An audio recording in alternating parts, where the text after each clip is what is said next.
مشاهدينا الكرام، اهلا وسهلا بكم حلقه جديده من برنامجنا، برنامج قصه مقاتل. اليوم ويانا اثنين مقاتلين، مو مقاتل واحد. خلونا نرحب بيهم. الكابتن المدرب محمد غفور، اهلا وسهلا بحضرتك. محمد الثقفي، نعم، اللاعب المميز، اهلا وسهلا بحضرتك. ربي يسلمك. استاذ محمد غفور، خلينا نبدي الحلقه بسؤال مهم. ايهما اقرب القلب محمد غفوري، محمد اللاعب او محمد المدرب؟ المدرب. شنو السبب؟ السبب لين خرجت هواي ابطال وافرح ان اشوف لاعب عندي مبتدئ يتطور ويفوز بطولات ويسعد للتتويج ويحصل على الميداليات. احس اني هذا الشعور بان انا واقف بمكاني، فلهذا السبب مدرب وليس لاعب. أنا بصراحة أهنيك، هذا نوع من أنواع السمو. إحنا بكل حياتنا الطبيعية وكل مجالات حياتنا إذا تعاملنا بهاي الطريقة هاي قمة النجاح أنا برأيي. عندي فد سؤال. نزلت دمعتك على لاعب بعد أن شفته متوج؟ صار وياك هذا الحدث؟ محمد خاض بطولة من البطولات مع العراق، من أصعب البطولات، كان تحدي هذا طبعا، وخاض تقريبا 4-5 مسابقات قويه جدا. يعني انا من شفت القرعه مالته صراحه يعني ندمت ما دربته اكثر. يعني انا دربت وتعبت، نتدرب الفجر، نتدرب الظهر، نتدرب العصر، بس بيني وبين نفسي انا قلت يعني على هاي الابطال الموجوده بهاي البلوك، يسموه احنا بلوك يعني القرعه مالته، قلت لو ندربه بعد اكثر، يعني اكثر معتمدين. هاي قبل النزال طبعا، بس من عبرنا الاول عبرنا الثاني قلت الحمد لله والشكر، يعني يبشر بخير. وانا هي طبيعه شو اسوي؟ كل ما يطلع من النزال الشخص اشوف رده فعله، بوع على شكله، بوع على ايديناته رجليناته، اخاف اصابات، فاساله يقول لا الحمد لله والشكر استاذ، وهذا طبيعي. فافرح من نجي الجوله الثانيه شويه شلون نقول اهندره يعني بالعاميه، طاقه يعني تعطي طاقه. اي فاحكي وياه، وهذا هو يكون يعني بالعكس متحمس للنزال الثاني. يعني وقلت له يعني صار تحدي، وهذا التحدي لازم نعبره ان شاء الله. وبالفعل فالنزال الاخير من فاز وطلع الاول، هي هنا نزلت الدمعه. اي صار يعني اظن بالمناسبة ممكن المشاهد يشوفه ويقول هذا ممكن سؤال متفق عليه، ولكن أقسم بالله أنه هذا السؤال عفوي، هو مو موضوع للربط بين كابتن محمد وكابتن محمد ثقفي. بالله العظيم السؤال عفوي، محض الصدفة صار الموضوع هو هذا. الجواب راح يخليني يعني تلقائيا انتقل الكابتن محمد الثقفي واسئله يعني واقول له منو هو محمد؟ العالم تريد تعرف منو محمد الثقفي. محمد انسان بسيط، طب لعبه الكيكشنغاي وتعلقت بيها، شيء اكيد هذا بفضل الله سبحانه وتعالى واستاذ محمد حببنا بهاي اللعبه، والحمد لله والشكر صنعنا سوينا ابطال، والحمد لله فخورين احنا به، فخورين احنا لان احنا تحت امره يعني، والحمد لله والشكر حققنا اللي نقدر عليه، والقادم افضل. هنيئا طبعا، هنيئا لكم هذا التوافق. هذا شيء يحسب لنا كعراقيين انه نشوف هذا الدمج وهذا الميكس المميز بين مدرب ولاعبه، ونشوف واصل لمرحله نزول دمع والم وفرحه بنفس الوقت، يعيشون كلهن وياه. هذا مميز. انت بطل بس بالحلبه لو بالشارع حمد؟ اني يعني بالشارع شلون؟ يعني احتاجيت مره تضرب احد بالشارع؟ لا تستخدم لا بالعكس انسان مسالم بالشارع. يعني ابد ما فد يوم صار فد يعني موقف جرك العصبيه جرتك؟ لا هي مو جرني، وانما يعني واحد يضطر انه يعني يدافع عن نفسه، شيء اكيد. اي بس يعني احنا ما نتجاوز على احد ولا نمشي ورا الشيء الباطل، على الحق. انت مؤمن بان الرياضه فن وذوق واخلاق وهيك هذا؟ هاي التفصيله كلش مهمه. شيء اكيد. انت عانيت من انتكاسه على المستوى المرضي وعلى الجسدي بحياتك؟ كلعبه يعني لا، انا كبدايتي كانت ظروف هي اللي خلتني او شجعتني انه افرغ الطاقه السلبيه يعني باللعبه. فمن فرغتها باللعبه شفت نفسي يعني نسيت انه المرض والامور هاي. انت تجاوزت انا بالنسبه لي احكي يعني ويا كلامي اكو دعوات نعم. بانه تكون تجاوزت المرض. انت الحمد نقدر لله نقول والشكر. تجاوزته وعبرت اي مرحله الحمد لله مهمه. عبرته والحمد لله والشكر. عبرت مرض وجاني مرض ثاني هم والحمد لله والشكر هم عبرته والله كريم وكل شيء بيده. شنو الرابط المشترك بين مواجهتك للخصم ومواجهتك للمرض؟ والله يعني الاراده. اي طبعا شيء يعني اكيد. موضوع كان محتاج شجاعه أي يعني. فعلاً فعلاً. بالحالتين انه انت نعم لازم واحد ما يفكر دائما بالشغلات السلبيه، لازم انه يخلي قدامه هدف وامل، والامل بالله سبحانه وتعالى هذا اهم شيء. احسنت. ويتوكل ويخليها على رب العالمين وهو اللي.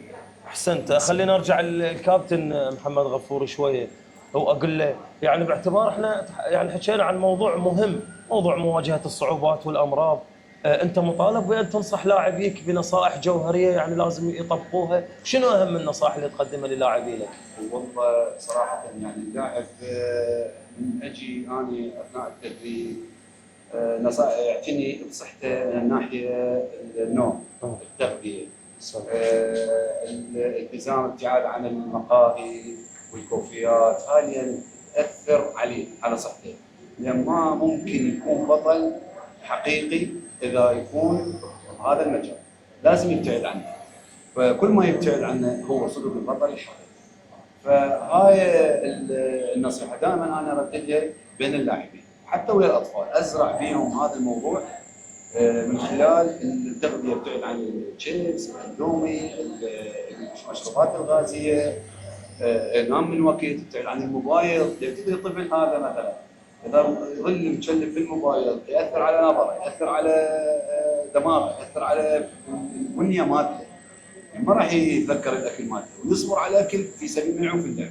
فدائما انا اكون شلون الاب الروحي له، لان هو كلام امه وابوه ما يسمعها، فمن اجي انا احكي له بالضبط. هو انت عراف تعتبر بالنسبه له له. رحم الله والديك، يعني هو كلامك يسمعه وهذا، من نقول له يعني نقول له المدرب مالتك ترى شرب بيبسي او اكل اندومي او سهران فيخاف يبطل عن هاي. زين خليني شوي اقاطعك بما ان احنا ذكرنا الاطفال، شلون تخلق توافق بين موضوع الدراسه يعني بين موضوع المدرسه وموضوع اللعبه واهتماماتهم بهذا الموضوع؟ انا كلش حريص على هذا الموضوع من ناحيه الدراسه، دائما اوصيهم بالدراسه، دائما اتابع النتائج مالتهم. يعني انا اريد النتيجه مالتك كل ما ينطوك النتائج، واذا احد عنده اشكالات في المدرسه يبلغني، انا اروح اشوفه اتابعه بالمدرسه. هاي نقطه. النقطه الثانيه انا مقسم الجدول مالتهم، يعني تدريبهم يكون يوم خميس وجمعه وسبت فقط هاي الايام، باقي الايام اقول له روح اقعد بالبيت اقرا، لا تفكر بالنوم. بس هاي الثلاث ايام يجيني ساعه ونص يتدرب ويروح، تدري هاي تجديد طاقه، الدوره الدمويه مالته، نشاط، يعيد النشاط مالته، يكون عنده رغبه للدراسه وعنده رغبه للنادي، التوجه للنادي، التدريب، كل شيء ذا. فحيرتب وضعه من ناحيه الدراسه، من ناحيه الرياضه، حيصير انجاز بهذا الموضوع رياضيا ودراسيا. فان شاء الله هذا الموضوع يعم على الكل يعني، وانا اوجه من خلال هذا المنبركم الاهالي بان يكونون هو هذا بالمناسبه انا ما اريد اقاطعك، هو هذا كان موضوع كلش مهم. ردت اسالك بهاي الطريقه بما انه نحكي عن الطفل والعائله. عندك عتب على الاباء والامهات في تفصيله معينه، يعني انت احتكيت بالطفل وشفت تركيبته واخلاقياته. بالمناسبه احنا بتحول جيني وبيولوجي بالنسبه للطفل. طفل الالفينات مو مثل طفل التسعينات ولا مثل طفل، قاعد نشوف التركيبه غريبه على مستوى الفكر. اكو عتب على الاباء على مستوى مثلا نصيحه تعتبر جوهر على مستوى التليفون، وقت النوم، اكو عتب تشوف اكو؟ يعني ما نقول عتب، وانما تذكره، نصيحه، لان هم اكيد اعمارهم كبار يعني عايشين ذاك الجيل وعايشين بهذا الجيل. فنقول مثلا تذكير او نصيحه بان انتم لازم تعتنون باطفالكم من ناحيه السهر، من ناحيه الموبايلات. يعني تقرير كامل انا شفته دون 13 سنه غلط انطيه موبايل لان ياثر على دماغه، على الحاله النفسيه. فهذا الموضوع لازم ينتبهون عليه. يعني انا مو اشوف الام والاب لازم يكون الموبايل وقاعد على صفحه وداخل كبير او كبير، لا، اراقب هذا الموضوع، انصح، الهيب غير امور، انطيه رسم، انطيه مكعبات، انطيه رياضه، يلعب رياضه. يعني اوجه توجه اي شيء فني رياضي هندسي، ها بالضبط في بالضبط. سبيل هاي الهوايات اللي المفروض هي اكو اجيال كبرت عليها. احسنت هذا كله لازم زين. الأهل هذا ينتبهون عليه. استاذ محمد، انا اشوف عتبك على الاهالي خفيف نوعا ما، وعتبك على اتحاد كوكوشينغاي كاراتيه، شلون راح يكون بهذه الطريقه؟ اتحاد الكوتشينغاي لا حول ولا قوه. تدري شيء مرتبط بشيء. الاتحاد هو مرتبط بوزاره الشباب. يعني هانشي عمار رئيس اتحاد الكاراتيه هوايه ناشط من خلال القنوات، يعني من خلال قنوات التواصل الاجتماعي وزاره الشباب يناشدهم بان دعم ماكو للاتحاد هذا، بابطال اسيا، بابطال عالم، بابطال عرب. نريد دعم، ماكو دعم. يقول لك تخصيص مالي للاتحادات اللعبات الفرديه، فلوس ماكو. هاي الوزاره طبعا مو الاتحاد. الاتحاد المن يعكس هذا الشيء، حيجي على اللاعب الوطني يقول له ماكو فلوس، انا منين اجيب لك؟ فلازم تعتمد على روحك. زين هذا اللاعب هو شو يصير يعني؟ اللاعب المنتخب يريد يشتغل، يريد يتدرب، يريد يطلع بطولات خارجيه، راح يفاوض على روحه، يعني ما راح يقدر يحقق شيء. يعني لازم يضحي بشيء. يعني شنو يضحي؟ يا اما يستمر بالتدريب يعوق شغله ويقعد ويعتمد على نفسه وموضوع التكاليف، يا اما يبطل من اللعبه ويروح يشتغل في سبيل يعيش. اي هاي المقارنه كلش صعبه. يعني انا اقول لك اللاعب هذا اللاعب المنتخب الوطني لو ينطوفه 500,000 بالشهر يمكن ينام بالتدريب مال المنتخب. هو الموضوع اكيد محتاج، هو الدعم المادي اهم انواع الدعم بالحياه، اهم انواع الدعم. زين هذا تدرب وتعب وصرف على روحه بالبدايه ووصل مرحله حقق نتائج. لما يوصل تجهيزات مثلا قليله، الاعتناء من ناحيه المعسكرات قليله، العفو تحكي استاذ بالنسبه لمحمد مثل اللاعب اللي انصاب ما قبل كانوا العلاج العمليه هي تتكلف في الدوله. ليش؟ لانه هو يمثل تابع لها. احسنت بالضبط. هو تابع للاتحاد ولوزاره الشباب. هسه واللجنه الاولمبيه طبعا ما ننكر يعني وجودها، لازم هي موجوده بهذا الموضوع. يعني محمد هو صرف على روحه بالعمليه اللي صارت بالهند، وما اعرف جد كلفته يمكن شد دفتر 10,000. هو انا هسه يعني انا اريد اجيب هذا الموضوع، بما انه انت انتقلت انتقاله سريعه حولتنا لمحمد. يعني انت فكرت تعوف اللعبه بسبب الموضوع المادي؟ اجى ببالك هذا الشعور؟ طبعا يعني شيء اكيد. وكان قلت لك كان الداعم الاول هو استاذ محمد، كان يساعدنا بالبطولات، الله شاهد يعني. فشيء اكيد انا كنت اشتغل عماله ويا استاذ محمد يدري، دراسه عماله على مود اطلع بطوله العرب. بطوله العرب وقال احنا لواعي منتخب، ها يعني بهذا الوضع لواعي منتخب. قالوا ما الوزاره ما راح تعطينا، فلازم احنا ندفع وبعدين نعود ترجع لنا الفلوس. احنا شو نسوي بيجي حاله؟ بطولة العرب اللي انت اخذت بيها ثاني؟ اخذت فيها اول. اخذت بيها اول، يعني معلومتي خطا. اي لا ليش العالم ما تعرف انه انت اول العرب؟ لا يعرفون. ليش ما يعرفون؟ يعرفون؟ اي نعم. يعني انت هسه مثلا انا اريد يعني انوه على فجانب مهم، انه هسه انا قاعد بقاعه يعني سمعت عن ابطال وعن بطولات عالم. الجو العام انت هسه من تقول العراق وتذكر رياضه كره قدم، كره سله، كره طائره. من تقول مثلا كوكوشينغاي كاراتيه ممكن اكو ناس راح تتساءل وتستغرب، راح تقول ليش هو هيك رياضه عندنا؟ ولا تستغرب لهذا الرد. فلا تستغرب من انا اتوقع انه انت ثاني وطلعت انت ماخذ الاول. الموضوع الاعلام موضوع كلش مهم، انا ما اريد اخذ وقت بالحديث، والحديث المفروض يكون للضيف، بس هذا الموضوع مؤلم بالنسبه لي، مؤلم. من نتبوع على لعب يعني على نوع من انواع الرياضات بالعراق اللي لا دعم، تعتبر مغموره، مع العلم هي مرموقه. هذا وجع. صحيح. وجع بالداخل فعلا. رياضه هي رياضه من الرياضات الساميه. صحيح. كل الرياضات، الفنون القتال هي رياضه ساميه فعلا. لان الرياضه تبنى على الاخلاق والفكر ويجب ان يكون اللاعب مثقف. نعم. فهذا الموضوع موجع. اريد اسالك سؤال على طاري انه انت مثلا كنت الاول ببطوله العرب. نعم. صادفك بنزال من النزالات ان توصل لمرحله الاستسلام واليأس وبعدين قدرت تنتفض؟ لا شوف، احنا نقول لك يعني العراق من يطب البطولة العرب، يعني الوطن العربي كله يفتخر بالعراقي. مرشح. يعني اي نعم، يعني مرعب. هالقد ما يعني شلون اقول لك، صدق يعني هذا المثل يقولون من رحم المعاناة تولد الابداع. فعلا يعني احنا عماله ودراسه وهاي لمينا الفلوس على مود نطين ونطلع نسافر ونلعب حلو. ونجيب الاول ونرجع. وجبتوه فعلا. وجبناه الاول ورجعنا. اي اتذكر سنه من السنين تقريبا استاذ اللي طلعنا بها لبنان، فتقريبا صرفنا يعني تقريبا مليون ونص هيك. رجعنا وزير الشباب والرياضه مع احتراماتنا له يعني السابق مو الحالي، اعطانا كل واحد 500 والثاني 300 الف هيك شيء. اي تباوع وين تحطها هذه؟ ما له مكان. اي يقول لك شق كبير ورقعه صغيره. زين بعيدا عن المواضيع الماديه، محمد نعم. الثقفي عنده امنيه بالحياه؟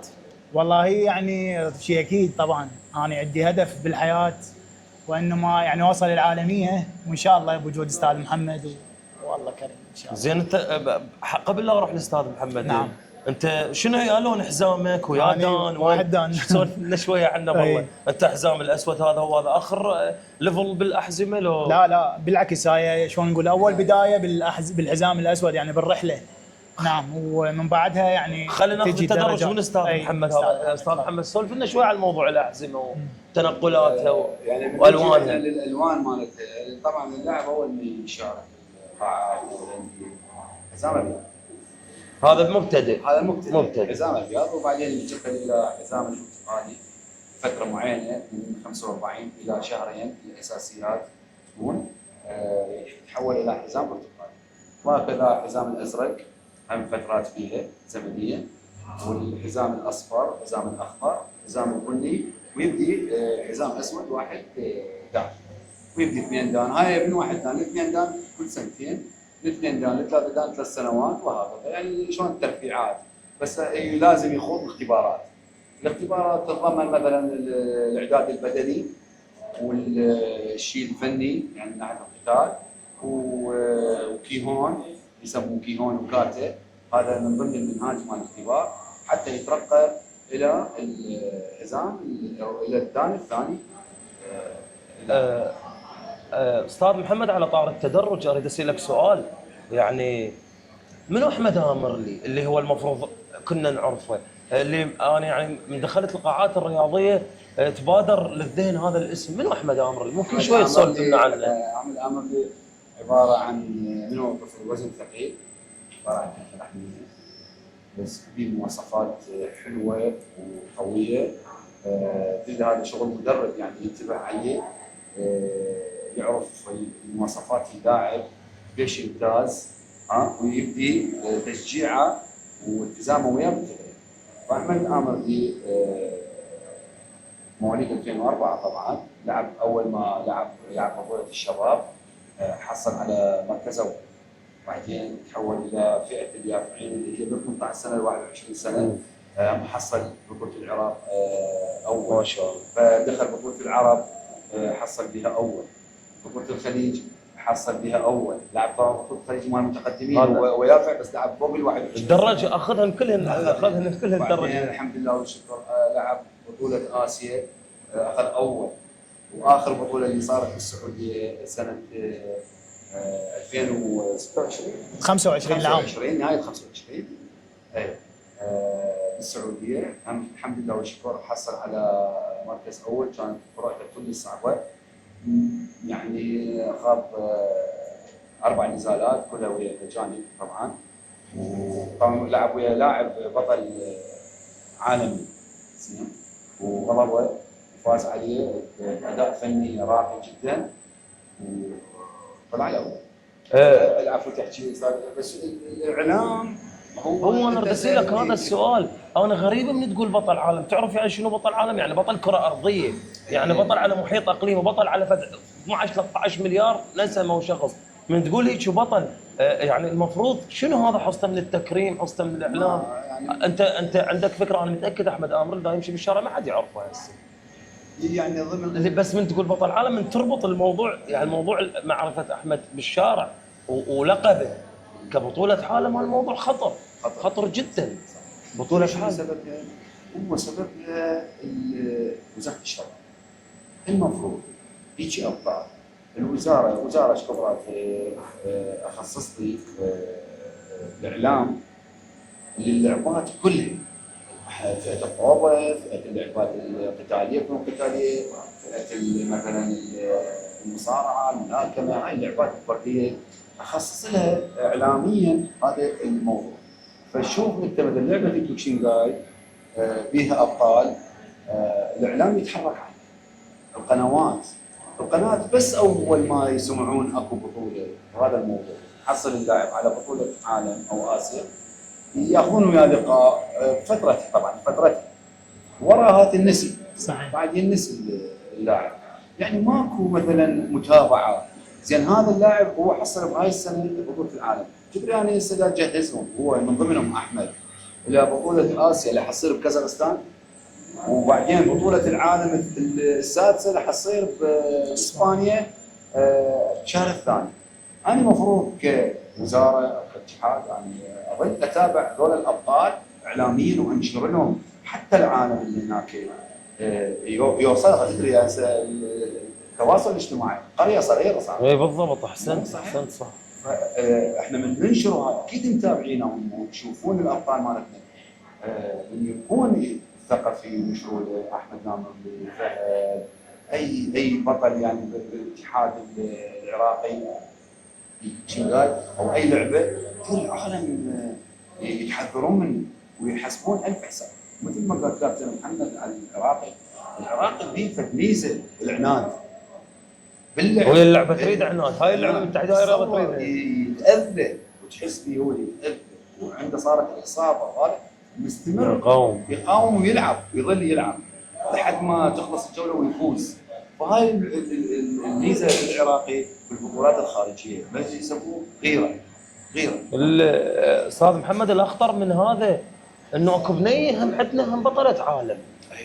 هذا موضوع جدا خطر، هذا موضوع يفخر به. المفروض انت كمواطن عراقي تفتخر انه عندك ناس واصلين من الجنسين.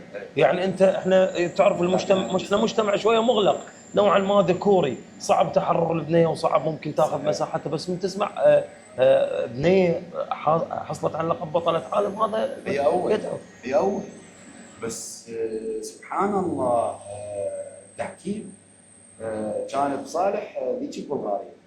تصور من طلعت هاي اللاعب لميس خالد، هي لاعبه نادي العظميه ولاعبه منتخب العراق، من طلعت من بكي وما تقبل تروح البساط، ما تريد تطلع من البساط، وانا قوه سحبتها، انت اولى انت بطله، الثاني نفس الاول. بس هو تعبير بطل خليه يعرف المشاهد بهاي اللعبه الاول والثاني هو بطل يعني هي اول صدقني هي اول، بس ما اعرف ليش التحكيم كانت رايتين 3 رايات هذيك البلغاريه ولها رايتين، فانحسبت للبلغاريه مو للعراقيه. فهنا هي الصدمه، انا مبوعت غيرتها وبكيها وما تريد تطلع من البساط، يعني فرحت مع الغيره يعني حتى النساء بالضبط. اكو اصرار على لقب، رايحه على فد هدف معين، رايحه تجيب اللقب وتجي. هذا وايش قالت لي؟ هي شابه يعني عمرها 16 17 سنه. سالتني سؤال، ايش وقت بطوله العالم الجاي؟ اريد والعب وياها. تخيل سالتني هذا السؤال. الموضوع مر عليه فتره طويله. اي يعني العام هو نهايه 2025 لان قلت لك بال 27 شهر. هي النظام كل سنتين، نتمنى لها التوفيق شوي ان شاء الله. فهي سنه تعد تريدها هي نفسها البلغاريه تلعب وياها. هسه هو ان شاء الله احنا بعد نلبسها الميداليه ان شاء الله. انت استاذ محمد تتمنى موضوع تلبيس ميداليتها وتخليها برقبتها ان شاء الله المركز الاول. على طار الميداليات محمد الثقفي، نعم انا اذا اعطيتك ميداليه هسه وقلت لك لبسها الشخص البنت تلبسها الميداليه والله اللي احق بيها الميداليه الذهبيه البسها لاستاذي الحبيب. انت شو وايد تحبه؟ شنو هذا الموضوع يعني؟ لو ما بس هي العاطفه يعني خطره بالحياه، دير بالك تكون عاطفي يعني لازم. اي والله لا ابغى يفرقنا.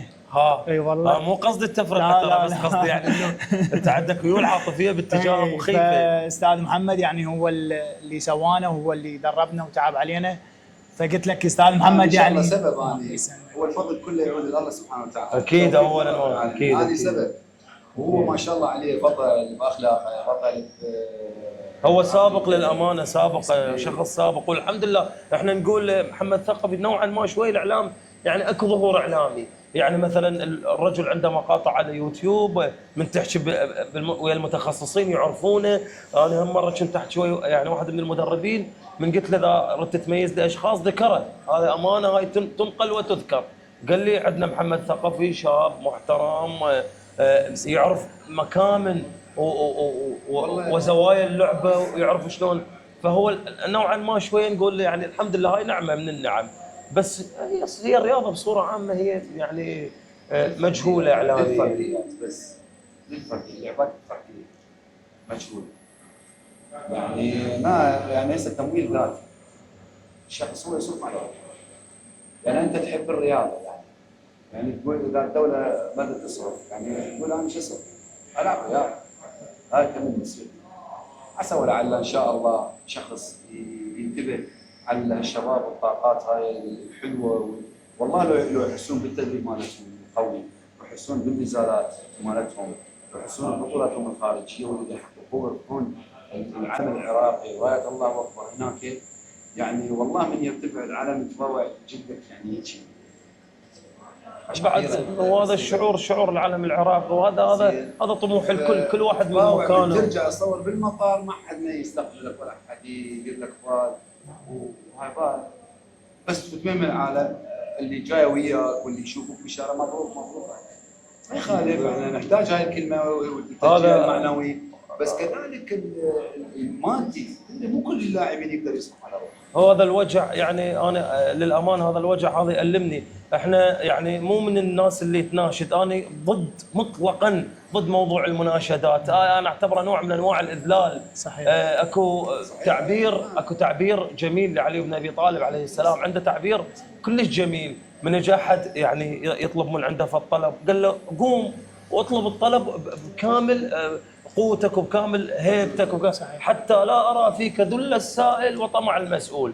اذا ما كانت الامور، انا احكي بكل المجالات بالنسبه لي، اذا ما كانت الامور تعامل بهاي الطريقه بحياتنا فلا خير بها، لا خير بالطلب. الطلب بهاي الطريقه انا اعتبره نوع من انواع الاذلال. انا مؤمن بانه هذا النجاح يعني اذا ما انكشف للاخر فاكو لمسه ربانيه هي هاي اللي راح احنا بامنا بالله سبحانه. احنا مطالبين بالصبر والاصرار والاراده والتواصل وبانتظار اللمسه الربانيه. اما موضوع انه تطلب من البشر او تنتظر من البشر فهذا موضوع لا ابد. يعني احنا كلش ما اتفق وياه. انا هوايه يقولوا لي ايش محتاج بالقاعه، شو تريد احنا نعطيك ندعمك، وهذا انا ما. ليش؟ لسبب. انا اليوم اريد ادعم هذا الفريق، ما يحتاج انا اروح اسال المدرب ايش تحتاج وما تحتاج.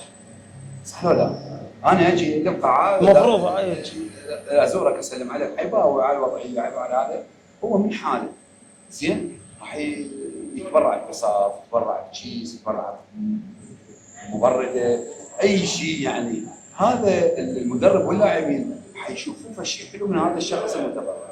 صحيح؟ بس ما يقول ايش محتاج ومحتاج. هي هذا السؤال وهذا واحد اقول لك انا مساج كذا وكذا فعلا. يعني دا استعطي من عندك فعلا. وليش؟ لو اعرف اتدرب على الصبر ما اقول الواحد تعال اطلع.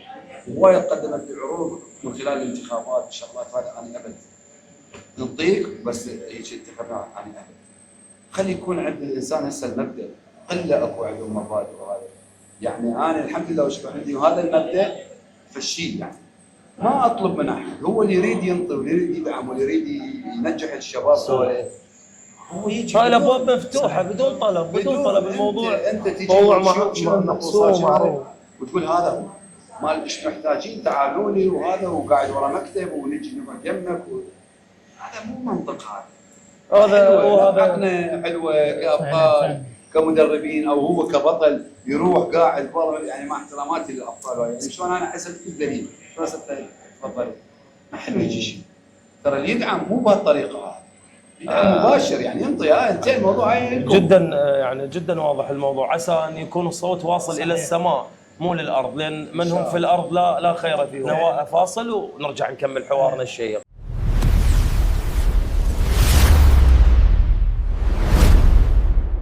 اهلا بكم حبايبنا، رجعنا وياكم وحلقتنا المهمه ويا كابتن محمد غفوري وكابتن محمد ثقفي. العوده وياك كابتن محمد. نعم. حكينا بهواي مواضيع، واكو موضوع مهم نريد نتطرق له، موضوع التدرج. سولف لنا شوي عن بطولاتك والقابك نعم. والميداليات اللي حصلت، هذا موضوع مهم يعني بالنسبه لنا وللمشاهد. يعني انا كانت بدايتي اول بطوله حصلتها كانت بطوله بغداد، اخذت المركز الاول، من بعدها العراق، من بعدها العرب، من بعدها يعني هم عرب واسيا شرق اوسط، واخر وحده النخبه 2025. يعني انا كل سنه محصل لقبين الى لقب، يعني حسب البطولات ما اللي شاء الله، هذا الفئه هذا اللي عهدنا موجودة. بيك اي كابتن نعم. محمد، هذا عهدنا اي بيك. نعم. اكو صعوبات بالبطولات؟ شنو اكو خبث عند المنافس ممكن تواجه؟ شوف هي اكو مو خبث، وانما يعني مرات من تلعب لك ويا لاعب يعني شلون نقول لك، مو ذيك الخبره العاليه، هو من تلعب وياه كقوه هو يشتت فيقوم يضرب ضربات خطا، فمو خبث هذا مو مقصود إيه، الموضوع. فالعالم عبالها هذا دا يخبث او لا مو خبث هو، وانما هو يعني من الاذيه ضغط نفسي. اللي اي نعم ضغط النفسي، الاذيه اللي اخذها، فيقوم ما يجمع دماغه فيصير على طار اللاعبين غير كوريا واليابان والناس اللي معروفين باللعبه وشرق اسيا، منو تعتقد اكثر الدول انجابا للموهوبين بلعبه والله هسه يعني بهذا الوقت الروس عندك، كازاخستان، يعني هاي الدول جاي تتطور، اليابان يعني جاي تتطور كلش، يعني جاي يحتلون العالم. بعد هو تطور اكو اي شيء دعم اكيد ما فيها. اكو جبالي، اكو تعبير ادبي الكاتب الماني اسمه نيتشه يقول هو جبالي لان مرتبط باللعبه. اي جبالي يقول الضربه التي لا تقتلني تقويني. صحيح.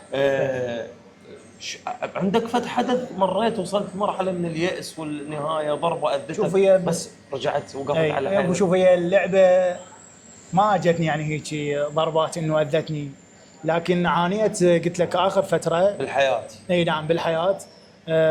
عانيت من مرض، فسويت عمليه قبل فتره، العالم تعرف واستاذ محمد يعرف، سويت عمليات بلبنان، العفو بالهند، بالدماغ عندي ورم، صار ورم حميد الحمد لله والشكر. الحمد لله. فمن سويت عمليه، طلعت من العمليه الاولى، العمليه كانت فوق الكبرى 7 ساعات الى 8. لا. اي فثاني يوم صار اكو خلل، صارت سوائل بالراس، فقالوا لازم هسه طب عمليه ثانيه. يعني انا طالع من عمليه كبرى يقولوا لك اي تعال سوي عمليه ثانيه. هي هاي الضربه اي فكلش يعني بذاك الوقت اتذكره.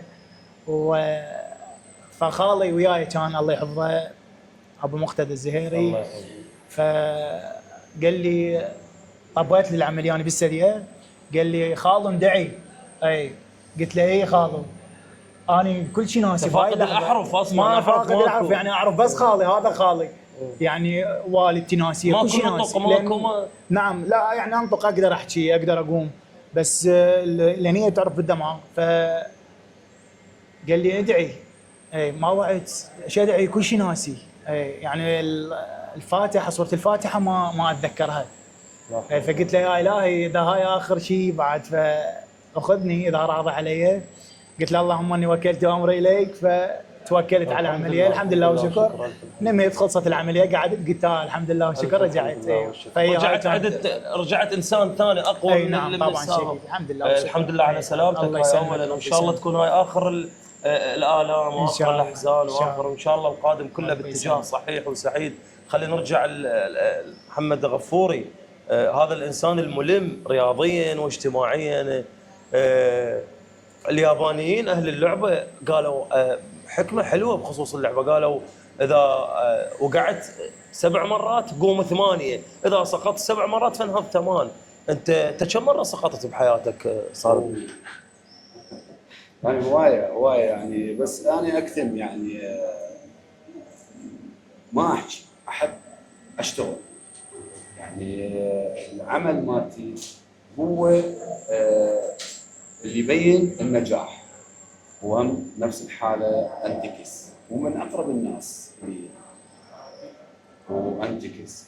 بس انا عندي يعني يقين برب العالمين بانه هو وياي، والله يعوضني بناس ولاعبين احسن واقوى. فحققت انجازات هوايه من خلال اللاعبين يعني، رغم هاي البساطه بالقاعه. يعني موقف صار بلبنان من مواقف لاعب من الوعي، هاي قديما من تقريبا بال 2013 لو 14 حسب ما اذكر، يعني من قبل 10 سنوات. عندي لاعب بطوله من البطولات مال العرب اجاني ثالث، انا ما رحت له، اجاني ثالث، مركز ثالث. هو بدونك. بدوني. انا ضجت، كلش ضجت. ضجت لانه يستحق اكثر لو اول انا دازه بالمنتخب الوطني، هو انا مو يعني مدرب منتخب وطني، يعني ويا مدربين منتخب وطني طلع. ف راح للبطوله اجى ثالث، انا ضجت صراحه. قلت له سنتي الجايه انا وياك، بس اريد من هسه نسوي لنا خطه ونتدرب للبطوله العرب الجايه. عدت الايام، مشت الاشهر، صار بطوله العرب سبحان الله من بلبنان. فرحنا، لعب بالبطوله، يعني اختصر لك ثاني جاب الاول.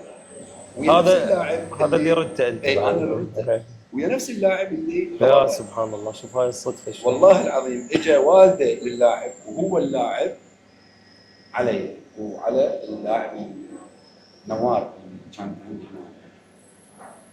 فسال نوار وسالني، قال لي انتم وين عسكرتوا؟ معسكر تدريبي قبل البطوله، لازم انت تدخل معسكر تدريبي قبل البطوله. احنا ضحكنا انا وين، احنا بقينا ببغداد ودربنا بقاعتنا يعني. انتم هنا معسكرين. هنا معسكرين يعني بالعظميه صار على بساطتها عسكرنا بيها. فهو قال تدرون احنا وين عسكرنا؟ شهر كامل احنا باليابان. تخيل شهر كامل هو باليابان يعسكر واحنا ببغداد هنا بهاي. انت مو معسكر بقاعتك محيطك اصلا، تتدرب تدريب يومي عادي. تدريب على الطبيعه عادي هذا على الاجهزه البسيطه جدا يعني، عرفت؟ فجبناها على العمل يعني، وعلى الاصرار وعلى الهدف والنهوض بعد السقوط. يعني فقلت لك يعني هوايه امور مريت بيها اني جاوزتها بالصمت، وجاوزتها باصراري بالتدريب. نجاحي باللاعب هذا افرح وانسى اللي جرالي. هذا يرجعنا للسؤال الاول من قلت لك وين تلقى نفسك وتحب نفسك اكثر، لاعب لو مدرب. هو هذا، وكانه شعورك مرتاح، وكانه انت خلقت حتى تكون مدرب. نحكيها بصراحه. زين هسه بصفتك مدرب انت، خلي ممكن كانت ميداليه واحده يا محمد وانطاك اياها، زين انت عندك ميداليتين، المن راح تلبسها؟ طلع لنا محمد من الموضوع. عندك ميداليتين. من يا ركبه تستحق ذهبيه الميداليه بحياتك بالحياه يعني الاجتماعيه والرياضيه، انت مخير ان تختار. انا اجاوبك جواب يعني رياضي. اللي يستحق، اللي عنده اصرار، اللي عنده هدف حقيقي، اللي هو متمسك بهاي اللعبه ويريد يوصل الهدف العالميه، هو هذا اللي يستحق الميداليه.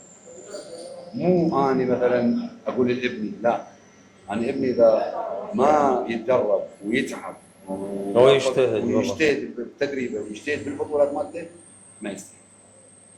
فما عندي تفرقة مال بين ابني وبين محمد، بين هذا اللاعب بين هذا اللاعب أبد. أريد لاعب قدامي بطل يتدرب، مطيع للتمرين، مو يعني متكبر، متواضع، انسان خلوق. هذا هو اللي يستحق الميداليه. فان شاء الله كلهم هم يستحقون هذا الشيء، والله يوفقهم ان شاء الله. الله يوفق الجميع. بالنهايه هو احنا يعني ناس معتدلين، فلذلك نؤمن بانه الميداليه والتكريم والتتويج هذا يروح للي يستحقه. محمد الثقفي. نعم. محمد اللاعب، محمد المميز. ربي يسلمك. خلينا نستغل خبرتك وعمرك وانت احتكيت بالاجيال. نعم. يعني بكل الاجيال تقريبا. شنو نصيحتك للاعب قبل تكون نصيحه عامه، هاي نصيحه خاصه. للاعب، شنو النصيحه اللي يقدمها محمد الثقفي للاعب؟ اللاعب المتقدم لو اللي يريد يدخل يعني اللعبة. اللاعب خلينا نقول مبتدئ اللي هسه حط على اعتاب الطريق. نعم. يعني يخلي هدف بحياته، وما يتهاون ويلتزم. يعني هاي النصيحه اللي لي هسه انا ما انساها من استاذ محمد سنه ال 21. قال لي محمد انت هسه عمرك 21 سنه، اذا تصير 22 وانت مو بطل عراق فبعد هاي راح السنه من حياتك. اي والحمد لله والشكر من بعد 21 يعني استمريت بطوله ورا بطوله ورا بطوله، اجت الحمد لله البطولات والشكر. توالي قامت تنفتح يعني نقول شلون هذا المصباح السحري مال البطولات تنفتح. فخلي يعني يكون هدفه صحيح وبالمكان الصحيح وبالمدرب الصحيح واختياره الصحيح والله يوفقه. هاي نصيحة على المستوى، على مستوى اللعب وعلى مستوى أداء أو تمرينه ما أعرف شو. زين اكو يعني اخبار خارجية تقول بأنه اكو ناس، اكو تدريب مو صحيح، اكو منظمات مرتبطة بموضوع انه تجيب اللاعب تستفاد منه ماديا، السوق تسويق الصالحة. فعلا شنو فعلا. فكرتك أو يعني هواي يعني هواي عالم الطبلي يعني خاصة على السوشيال ميديا يطبون يعني خطية مو يشوفوني انشر وهاي فباللعبة ونطلع بطولات ومعسكرات ومنتخب، فدا يشوفون شيء جدي ورسمي فيطبون يقولون احنا ليش مو المدرب اللي احنا يمه ما دا يسوي لنا هذا الشيء. اقول لهم انتم وين؟ يعطوني مكان يعني مكان انا ما اعرفه. اباوع الشهايد ممكن يكون وهمي يعني موضوع. طبعا هو مو رسمي. احنا عندنا اتحاد مركزي لازم يكون مسجل، مسجل بالوزاره، تابع للوزاره باللجنه الاولمبيه والمنتخب يعني فعلا فهذا اي نعم فهذا الشيء يعني هو اللي الصحيح. فهو من يقول لي يقول لي انا متورط يعني يقول له والله ما اعرف يعني شو اسوي لك هسه انا وخطيه. فانت قبل لا تسجل ابنك اسال، هو سؤال ببلاش، اسال يعني اسال هذا منو شلون المن تابع وين. اذا ما تعرف يعني المن تسال شوف هذا السوشيال ميديا موجود، شوف الواعي بالمنتخب، شوف المدربين، ابحث عن المدرب هذا مين وين تابع. فقلت لك انا الاهم شيء انه الاتحاد الرسمي اللي تابع للوزاره والوزاره اللجنه الاولمبيه وهكذا، فهو هذا الرسمي. المنظمه الرسميه هي اللي بالعراق الكي دبليو اف. هذا الموضوع بعد هي الرسميه الكي دبليو اف. هذا احنا نلعب عليها كل سنه. الفكره المفروض نعم. تكون واضحه للمشاهد والسامع. فعلا. انا اعتبر هاي يعني نوع من انواع النصائح الجوهريه، انه انتبه. هو يعني مؤمن بانه كل مجال حياتنا لازم السؤال، لازم نعرف وين رايحين، ويعني المكان اللي متوجهين لازم نعرف هذا شنو خفاياه وخباياه وشنو وجهته وشنو مضمونه. هذا موضوع. طبعا شكرا كابتن محمد على هاي النصيحه. اريد ارجع الاستاذ محمد غفوري والكابتن المهم، اريد اساله بالله باعتبار احنا يعني نعاني موضوع اللعبه هاي وانتشارها، خلينا نحكي شويه عن بدايات تاسيس اللعبه مو على مستوى العراق بل على المستوى العالمي. بدي اسالك عن اوياما. فعلا اوياما هو هذا الرجل المؤسس، شلون كانت التحولات، شلون انتقلت للعراق والوطن العربي؟ ما اوياما هو كان لاعب يعني اما جودو وجوجيتسو كاراتيه، فهو اللي شلون انشا هاي اللعبه اللي اسمها كيوكوشينكاي. الكيوكوشينكاي هو البحث عن الحقيقه او الحقيقه المطلقه. حلو تعريف معناتها هي هاي الكيوكوشينكاي. عزل نفسه بالجبال ما يقارب 3 سنوات تدريب وحده، فبعد ما احتك بالمدارس الفنون القتاليه كلها ولعب وياهم وشاف قدرته وسيطرته عليهم اتبعوه. فلهذا السبب هي انتشرت لعبه الكيكشينكاي بالعالم. وهو اسس الكيكشينكاي باليابان وارسل مدربين لباقي الدول القريبه على اليابان اسيا واوروبا فانتشرت.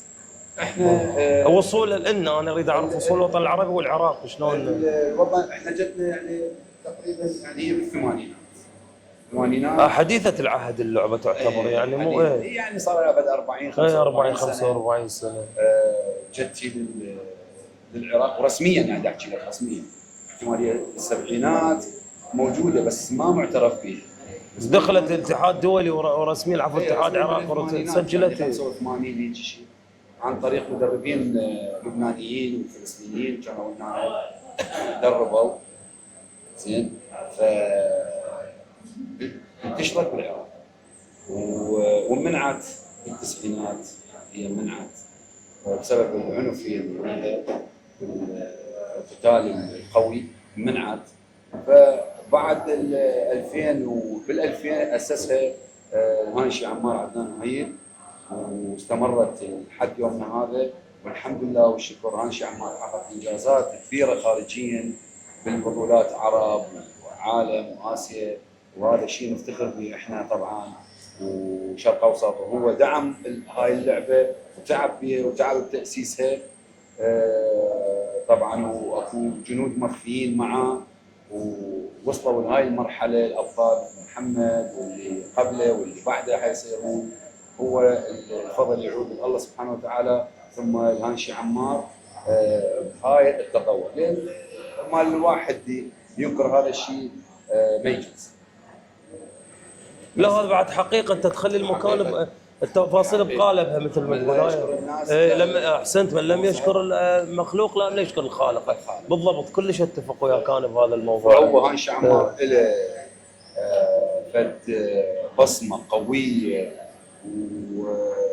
وتاسيسها ونجاحها وتخريج الابطال محليين دوليين، هو هانشي عمار. من خلال انا استنتج من خلال حديثك انه اللعبه حكينا هواي عن موضوع يعني اللاعبين والابطال. انا يعني متامل خير بصراحه، ومتوقع انه هاي اللعبه بالعراق متجهه بالاتجاه الصحيح. يعني اكو فد سقف زمني ممكن منه لفد 20 25 سنه يكون الحال مو مثل اللي احنا به. يعني انا متاكد راح يكون اكو تقدم خطوات بسبب هاي العقليات وهاي النماذج الجيده بهاي اللعبه. محمد الثقفي، بصوره عامه لو قلت لك انت من حقك عندك ضربه، لمن راح توجه هاي الضربه؟ لكمه وليس ضربه؟ لكمه يعني لكمه لمن توجهها؟ لمن اوجهها؟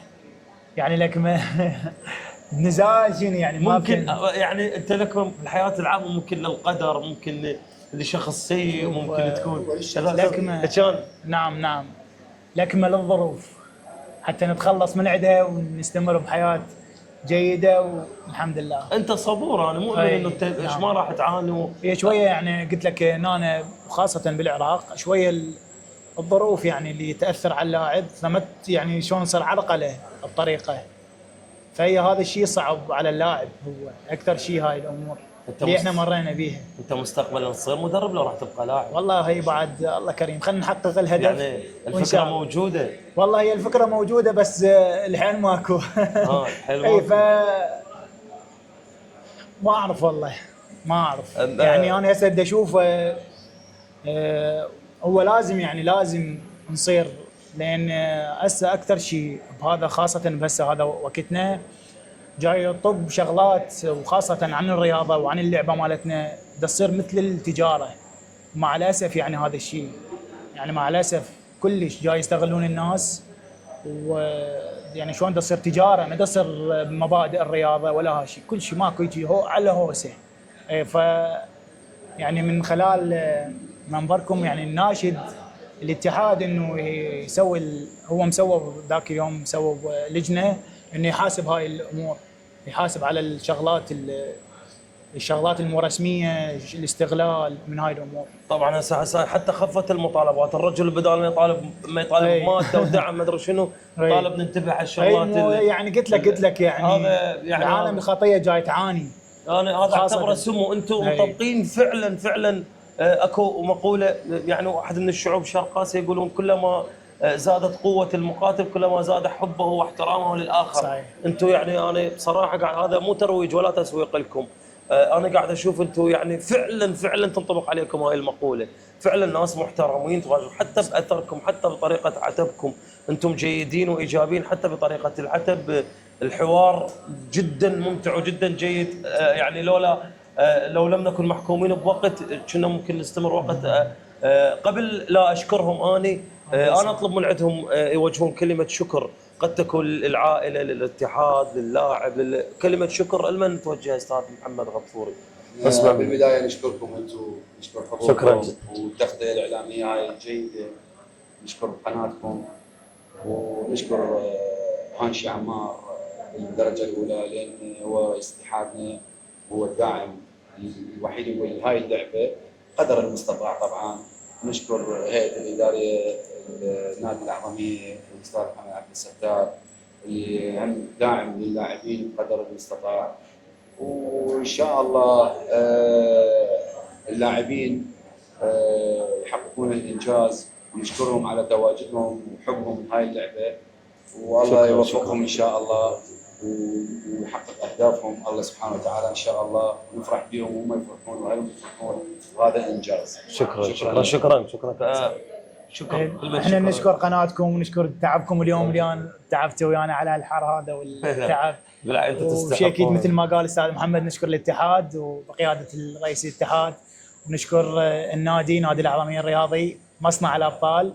يعني مو انا الكلام انا اللي اقوله، العالم هي اللي تقوله، والنادي يتكلم بابطاله. يعني احنا من نحكي مو بس لعبتنا، يعني النادي معروف بغير لعبات ابطاله، يعني مثل المصارعه، الاثقال، السباحه، كلها يعني. فنشكر رئيس النادي شكرا جدا كابتن محمد، واحنا بدورنا نشكركم على سعة صدركم، حسن الضيافه، حسن الاستقبال، كنتم طيبين وجيدين ولطيفين، شكرا جدا. وانتم انتظرونا، اكو مقاتل جديد بالانتظار. في امان الله.